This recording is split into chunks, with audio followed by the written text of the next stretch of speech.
The Irish History Podcast is supported exclusively through the generous contributions of listeners like yourself. You can help get the show out more frequently in 2016 by donating at irishhistorypodcast.ie. That's irishhistorypodcast.ie. Hi folks, you're listening to what is the final part of the Irish History Podcast 2015 Christmas special. This part, I guess, is my Christmas gift to you. 2 years ago, I released a book on medieval life in Ireland. It's never been released on audio. However, for this Christmas show, I have exclusively recorded one chapter, which is the closest I could find to one with a festive theme. The book looks at differing aspects of medieval life, but this one is titled Grubs Up, Food in Medieval Ireland. It will give you some sense of the range of foods on offer if you were shopping for a Christmas dinner in medieval Ireland.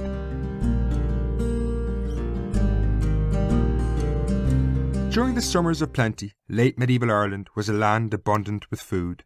In good years, fields swayed with great crops of wheat, oats, corn and barley. Shepherds tended to large flocks and herds of animals, which were reared for meat and dairy products. The sheer size of these animal herds alone was staggering. In 1290, 51,000 cattle hides were exported from Irish ports. Milk from both cows and sheep were converted into cheese and butter, while rabbits, swans, peacocks and hens were also commonly reared for the dinner table. A wide variety of vegetables were grown, including onions, garlic, leek and kale.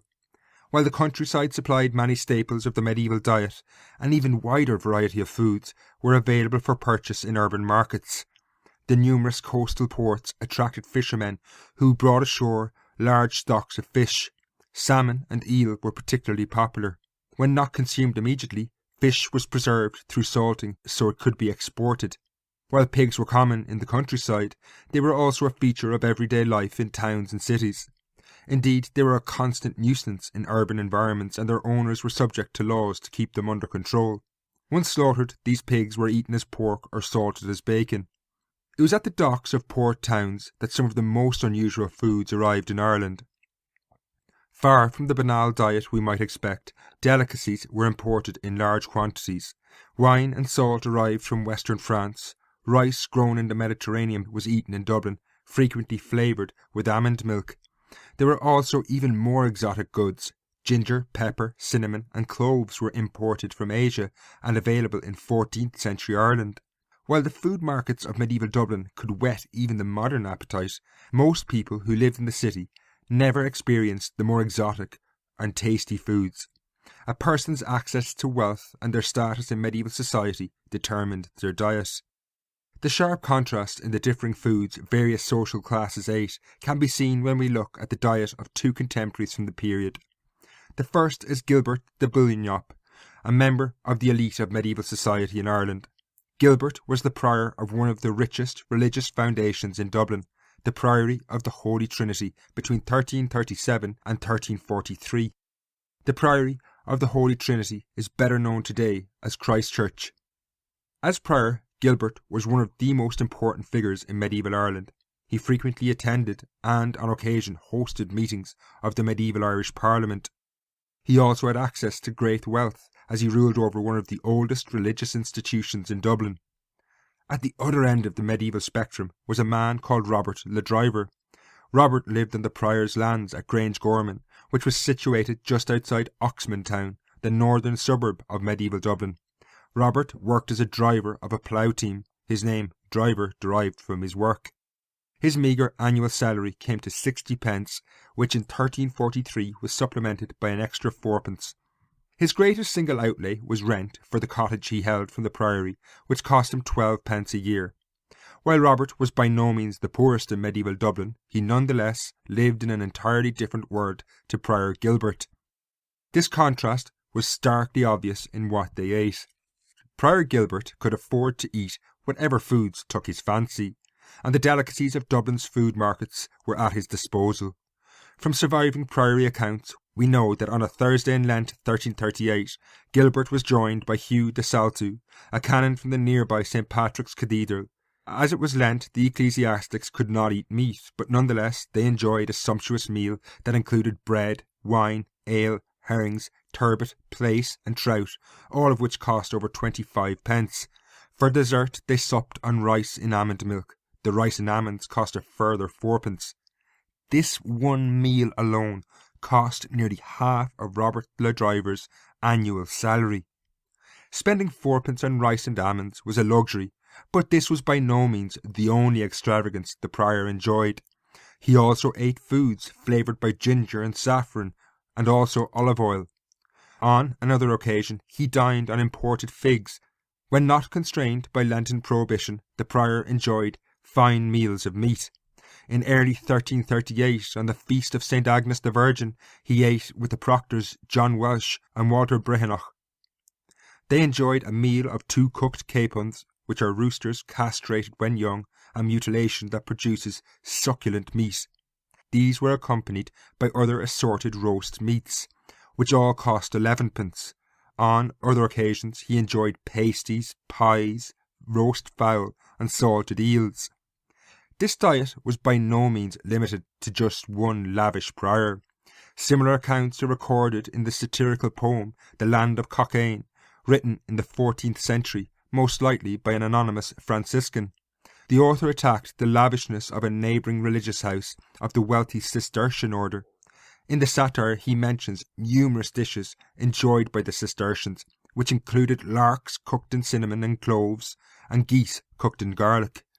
While such meals are mouth-watering to say the least, the majority of the population of medieval Dublin could never afford such gastronomic delights. However, before we look at what the poor ate, I want to take a quick break.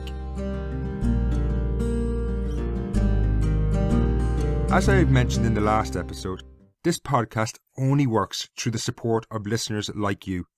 Over the last few years, your contributions at irishhistorypodcast.ie have kept the show on the road and allowed it to grow. The process of getting each podcast to you requires considerable costs. Aside from hosting fees, each show, be it about the Middle Ages or the modern era, takes a few weeks or in some cases a month to research alone. I think though it's worth spending the time and effort to get it done right. Producing these shows though is only possible with the support of listeners like you. So if you want to get behind the show in 2016 and expand the project, which will ensure you continue to receive content, please contribute and help make the show even better. Donating is really simple. Go to irishhistorypodcast.ie and click donate. I really appreciate whatever you can give. It all makes a difference. Robert le Driver, the poor ploughman who lived on Prior Gilbert's lands, could afford very little of the food that the prior ate. Indeed, of the delightful fish dinner the prior hosted during Lent 1338, the onions used to flavour the food was probably the only item on the menu Robert could have afforded. Onions were relatively cheap at 2 pence for a half stone. This was due to the fact that they could be easily grown in the surrounding countryside or even in the city gardens. Robert and those like him, the poor of medieval society, lived primarily on a diet of a stew-like substance called pottage, eaten with bread. Pottage was in essence a vegetable stew made with peas, beans, onions, leeks and kale, and then flavoured with herbs. The staple of later Irish peasants, the potato, would not be introduced for centuries, well after the European conquest of the Americas had begun in 1492. Living on pottage, medieval peasants were in effect vegetarians most of the time. This was not by choice. Meat was generally far too expensive. Alongside pottage, the poor would have eaten bread, but even with this, the most simple of foods, the rich and poor dined differently. People like Robert could have rarely afforded bread made from wheat, but instead ate cheaper breads made from corn and rye. Such bread, baked from poorly sieved flour, had serious long-term health ramifications for the poor. The bread frequently contained grit from millstones, as it was poorly sieved. Chewing this grit-laden bread had a detrimental impact on teeth and indeed wider health. The skulls of human remains found in excavations from 13th and 14th century Dublin revealed extremely worn teeth to such an extent that the dental pulp had been exposed. This would have resulted in excruciatingly painful infections and abscesses. Such afflictions would have affected the elite to a much lesser degree, they enjoyed a far better quality bread. On occasion, Prior Gilbert ate pandema, a very expensive bread made from wheat that had been sieved several times. While Robert's diet paled in contrast to what Prior Gilbert enjoyed, there were those in a worse position. In order to make even the most basic of meals like pottage, a person required a home with a hearth, implements to cook, and a large pot. Many, however, did not even possess these basics. According to Alexander de Bicknor, the Archbishop of Dublin, who reigned between 1317 and 1349, the city and its suburbs were infested by stragglers and beggars. Such people were dependent on pre-cooked foods like bread, pies, and ale. In medieval towns, takeaway food of this kind could be dangerous. Judging on contemporary accounts from medieval London, the urban poor, who purchased cooked food that was sold in the streets, frequently risked their lives in doing so. The food appears to have been of a very poor quality. The great poet of the age, Geoffrey Chaucer, described a pie shop in his work The Canterbury Tales as fly-infested and the source of reheated, soggy pies. In the other great epic of the era, The Vision of Piers Plowman, William Langland relates how brewers, bakers, butchers and cooks frequently poisoned the poor of London through bad produce. It would appear the same problem prevailed in Ireland. In Kilkenny, laws and ordinances that date from the later 14th century specifically mention a punishment for cooks who boil meat or fish in bread or water in any other way not fit for human consumption. The mention of cooking meat in bread is presumably a reference to pies. There is also a reference to those who sell foods after they lose their nature and reheat them and sell them. Similarly, in the laws and usages of Dublin, a law code which date from the early 14th century, regulations were introduced by which bakers could be fined for producing what was called faulty bread.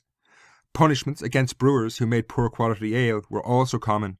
In Kilkenny, for example, they faced a 15p fine for making inferior ale. No matter what risk medieval brewers posed to their clients, it was a far safer option than drinking water from the public water sources in the city. In 1337, in Kilkenny, a law was enacted punishing people for washing their clothes or animal intestines in public fountains, while in Dublin, the city cesspits polluted many of the water wells.